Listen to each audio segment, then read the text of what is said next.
Hi, and welcome to a very special discussion today. A guest from Mumbai, from India, Dr. Reshma, is expert, a specialist in a very beautiful and unique book, scripture, which is called Bhagavad Gita.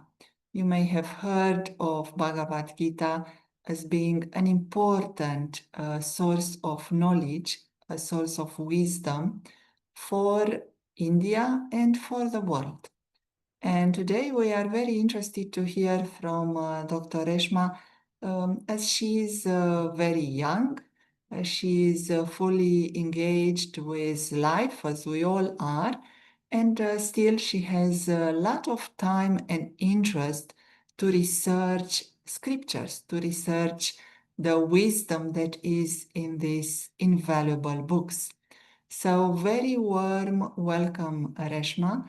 And we will start with a few minutes of presentation. Reshma will give us an overview, and then we will have time for questions. So, thank you for joining us. We are all ears. Yeah. So thank you, Sister Yona. And as Sister mentioned that I'm Dr. Reshma Kamble and I'm here in Mumbai. From Mumbai, I'm connected with you. Uh, as Sister mentioned that I'm interested to study scriptures, and specifically I have done my PhD in Bhagavad Gita, which compared with Brahma Kumaris. So I would like to take one aspect from that, as I have taken 5 aspects to complete that study, and specifically that was on the personality development. So physical development, psychological development, intellectual, social, and spiritual. These 5 aspects I have taken, and today we'll cover only first one. I will try to summarize all that thing, whatever I have written in my first aspect, that is physical development. So I'll share the PPT. It will be helpful to understand you more.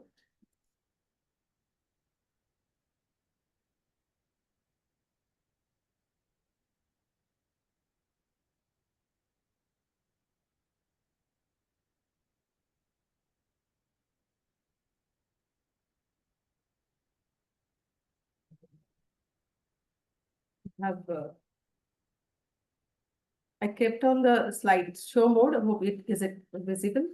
It is visible to you. Yes, yes. Okay. So the topic for today's presentation is physical development through Bhagavad Gita and Brahma Kumaris principles. In modern days, you will see that Bhagavad Gita is also studied with a lot of interest in people from India and even from abroad. What is the importance of Bhagavad Gita? If I would say that this is the text which has 700 verses, and these all verses are the dialogues between Krishna and Lord. So this is the main thing, that this book is the, we could say it is, so it is a song, or it is just essence of the knowledge which is given by God himself. So that is the one important thing of this text. And another thing is, this book is connects with many people from various background. If someone is from the management background, they can connect their all issues and find the solution in Bhagavad Gita. Some are from the philosophy, or someone from the just someone who is a householder, or any people from corporates or from medical. Everybody could study this and find out the solution for their problems. So hence I would say this Bhagavad Gita, this text is very important to study in modern age. Another thing I have taken here, Brahma Kumaris, role of Brahma Kumaris, and I compared that with the text, Bhagavad Gita's text, because Brahma Kumaris has a very pivotal role in modern age, because Brahma Kumaris, they they have that treasure of knowledge, and which they present in modern people in a modern way and in a very simple language. Whatever we have in the scriptures, those all things are very difficult to understand. Important thing is language. Those all scriptures are written in Sanskrit, Pali, or Prakrit. These all ancient languages used in the scriptures. But these all language everyone could not understand. Then PKs have their knowledge. Whatever we find in the scriptures, those all things they have explained to Indian modern people in a very simple language, in a very appealing language. So people could accept and follow all those things that becomes very easy to modern people. So hence there is very important role in the modern age Brahma Kumaris are playing. So hence we will see how Brahma Kumaris and the scriptures they comparatively could becomes a harmonious could become their harmonious understanding, and their principles with this understanding will become easier to follow to modern people. Then here you could see that I have given the personality traits which are used in Bhagavad Gita and how Brahma Kumaris help them to apply in modern time. So Bhagavad Gita explains personality, where they says that personality is not necessary for the soul, because according to them soul is always pure and it never gets impure. But because this says that soul which is originally pure becomes impure after the after taking many births and deaths due to the effects of the sattva, rajas, and tamas, all the qualities, all the different qualities. Hence, Bhagavad Gita talks on the development of the body and mind. They don't talk about the development of the soul, whereas here in Brahma Kumaris, we talks about the development of soul, which is along with mind, intellect, and sanskaras. So these all things are need to develop, and then it affects to body, and automatically body gets developed.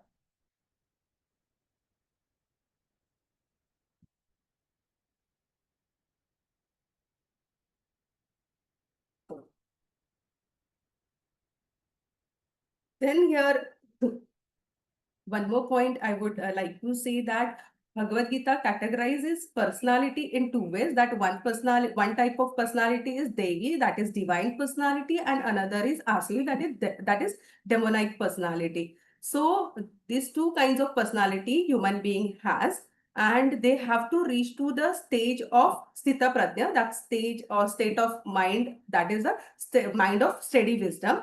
Then BK explains that all the root cause of the degradation of soul stage, that is the body consciousness, and from body consciousness to how we could change to soul conscious, that practice they gives, and that soul always remain in soul consciousness, that is the real consciousness leads one to the real personality. So we understood now Bhagavad Gita talks about the development of mind and body, whereas Brahma Kumaris talks about the development of soul itself, soul itself, because it has the major faculties, that is mind, buddhi, intellect, and sanskaras, that is the habits.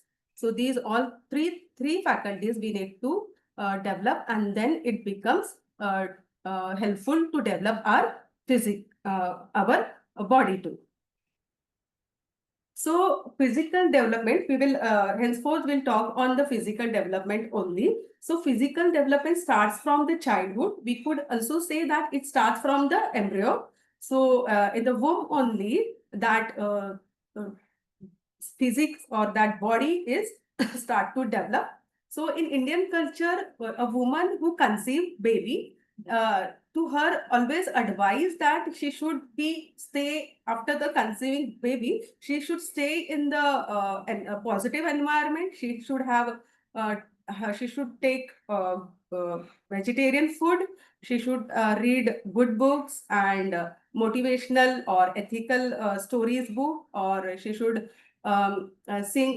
listen good music, so she will have in the positive environment, so that will impact to the baby who conceives. So this way, physical development starts from the womb only, from the embryo only, and then it's in the Indian tradition, it's there are 4 categories are done for the physical development. First to 25th age, a person is living in the brahmacharya. Then 25th to 50, this age is the grahasthashram, and then after 50, there is 50 to 75 years span is for the vanaprastha, and last one is the sannyasa. So this way, 4 stages of the physical development explained in the in the Indian scriptures. I'll explain them later. Then importance of human body, as Bhagavad Gita also believes that physical development is more important to achieve any success. So to achieve any success, to reach to the ultimate goal, body is essential or important to take care of. Then Brahma Kumaris also similarly gives the teachings to develop or to develop the daily routine to balance the diet. They gives all the teachings so that your body or physique will be very fit. Then in the Bhagavad Gita, it is mentioned that this body is made up of by the 8 elements. So different 5 elements we all knows, which we have in the nature, that earth, sky, then water, and air, and fire. These all 5, and 3 more, that is the mind, intellect, and ahankara, that is the pride, is another one thing they include in the Ashtada Prakriti. So these 8 are the elements through which they say that this body develops. So here I have quoted the verse that Bhumihi apa analo vayuhu kham mano buddhi revacha ahankara iti iyam me bhinna prakriti ashtada. Ashtada, 8 types of prakriti, 8 types of these all elements creates the body.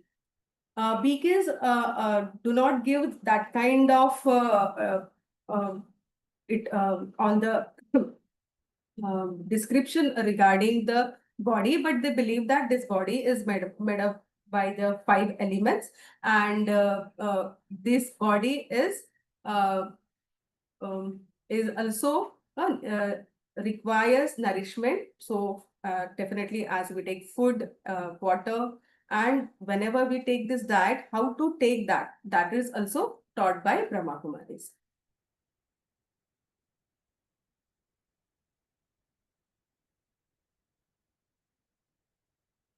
Okay. Then there is a very important role of the cleanliness for the physical development. So in Bhagavad Gita, the term shaucham is used. Shaucham is cleanliness, and so cleanliness of the body is just not from outer side but inner side. So interior also. So interior and exterior cleanliness of the body is required. That is actually that cleanliness or that cleaning is austerity. It is believed by Bhagavad Gita. Then Brahma Kumaris talks on the cleanliness of the body, but with that they gives one more thing, that is the simplicity. You keep your body clean and your appearance very simple.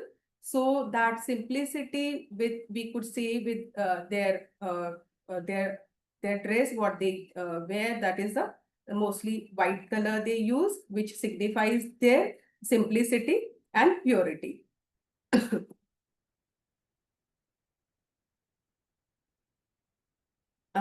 Then importance of celibacy.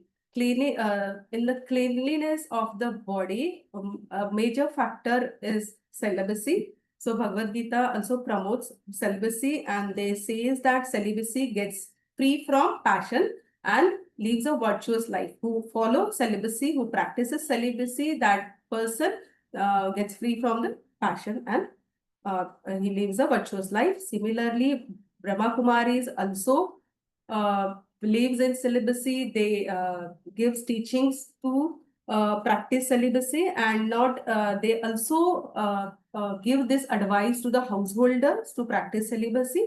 And that celibacy is not just brahmacharya or celibacy, what we say physical, but that could be come into the mind also. So kama, that lust, to overcome that is the purity. So this is how in physical development there is importance of there is also importance of celibacy.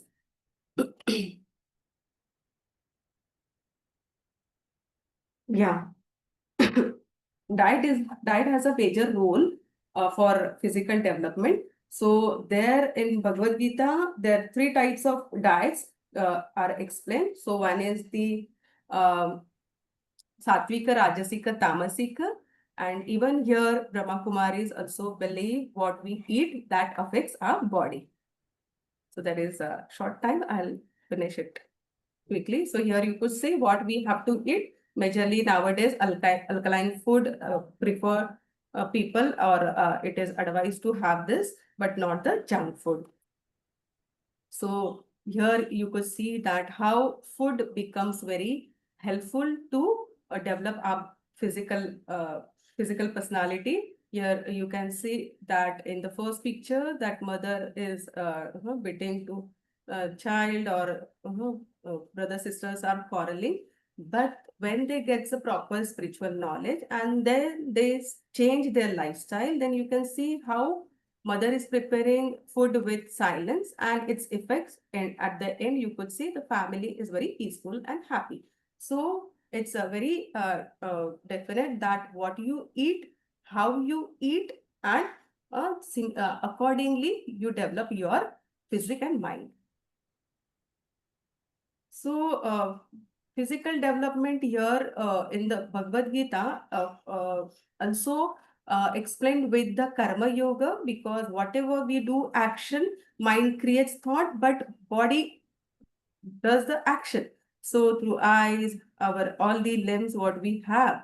So while doing that action, one has to perform that action with yoga. Yoga is the connection here. Bhagavad Gita explains the connection between the mind and intellect. So mind and intellect is together. Then one can do any work with efficiency. So that yoga they have mentioned here. But Brahma Kumaris also talks about the Raja Yoga. That Raja Yoga is the yoga or meditation where union of the soul and supreme soul remains always when we perform action. Then that action becomes the perfect action, proper action, and that help us to achieve our any goal. So this is how meditation also helps one to develop their physique or body. So this is how physical development is very important to lead or reach to the spiritual growth, because this body is healthy, then only your mind will become efficient to do meditation or do any spiritual act. So I could say that physical development is very necessary if you want to grow yourself spiritually. Thank you, Thank Reshma. you. Thank Thank you. you. Maybe would you like to stop sharing the Yeah. PowerPoint Yes. presentation? Yes. We can have a little bit of a discussion. Yes. I would like to thank you first for giving us such a beautiful introduction and opening up this subject of physical development in the understanding of Brahma Kumaris and of Bhagavad Gita. And in your thesis, in your study, you are giving this beautiful quote by Yogananda, and I'll try to read it. When we become established in soul awareness, our personality begins to reflect His goodness and beauty. That is your real personality. Mhm. So would you like to tell us just very shortly how to become established in soul awareness in the understanding of Brahma Kumaris? Is there such an understanding in Gita that the soul can become established in his own awareness? How is that described in our scriptures? Yes, about the soul conscious stage, everywhere you will see in the scripture they have mentioned, because as I said that they don't say that soul has to be developed, but they believe that in the scripture you will find that there is a description that this we need to reach to the soul conscious stage, because if person is not feeling that he is a soul, means he is living in the wrong faith or wrong belief. So that wrong belief, everyone has to everyone has to eradicate and reach to the right belief that he is soul or not the body. So even Bhagavad Gita talks about the avyakto ham avikaryo ham. So these all qualities that our soul is form. Avyakto is which is avyakta form, that is a form which Brahma Kumaris say that soul is a point of light. It has not the body. Body is not soul, but the soul, which is a star or energy, which stay in the body. In the same form, we'll see that in Bhagavad Gita also mentioned that soul is avyakta.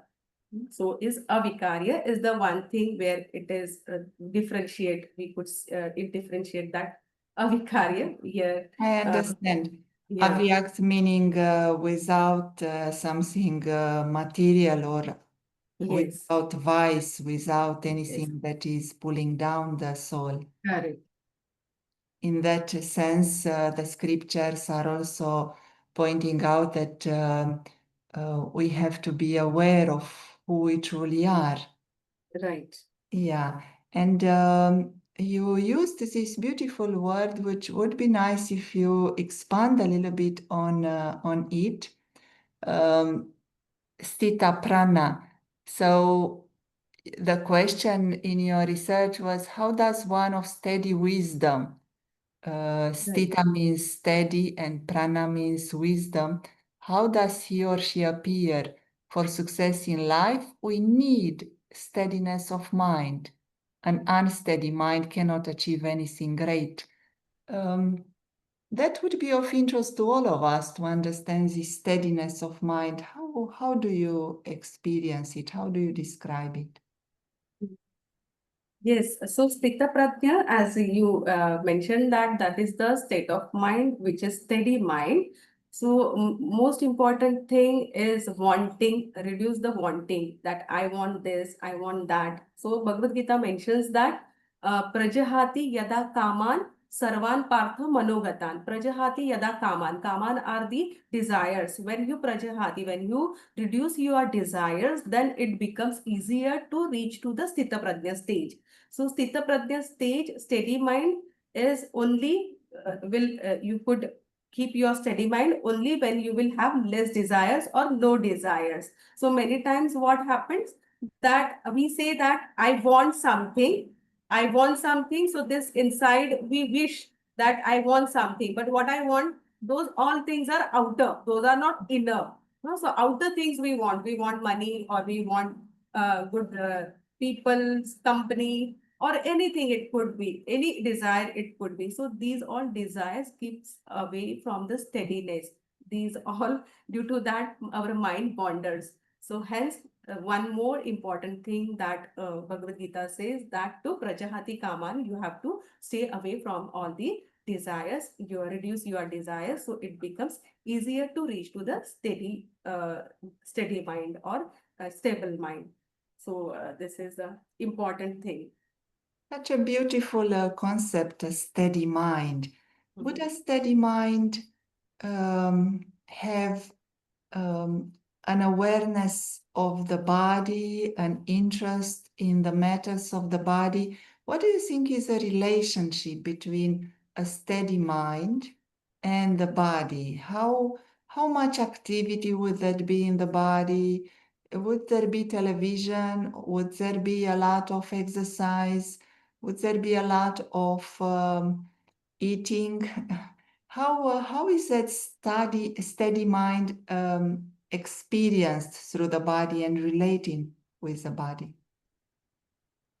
Yeah, one more, specifically, one thing that is in the meditation one could practice that explained by the Bhagavad Gita, even in the Patanjali Yoga, where Vyasamuni gives his commentary, where he explains 5 kinds of mind.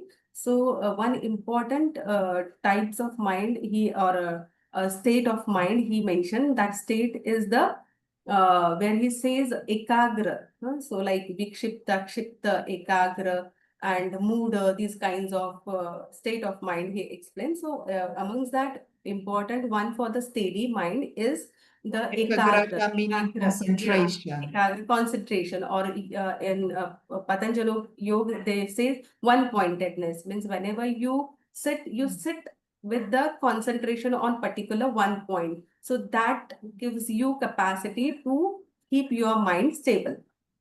So that one pointedness is one important thing. And another one more state of mind he explained, Vyasamuni explains that the mind you can keep free from all the thoughts. So that stage is actually, we could say that steady mind stage where no thoughts, but it is not possible. We create thought again and again, but for some times we have to be, we have to stable. So that particular times of stability gives a energy for a longer time. So that practices when one does in the meditation, so that person can be experience that steady mind state.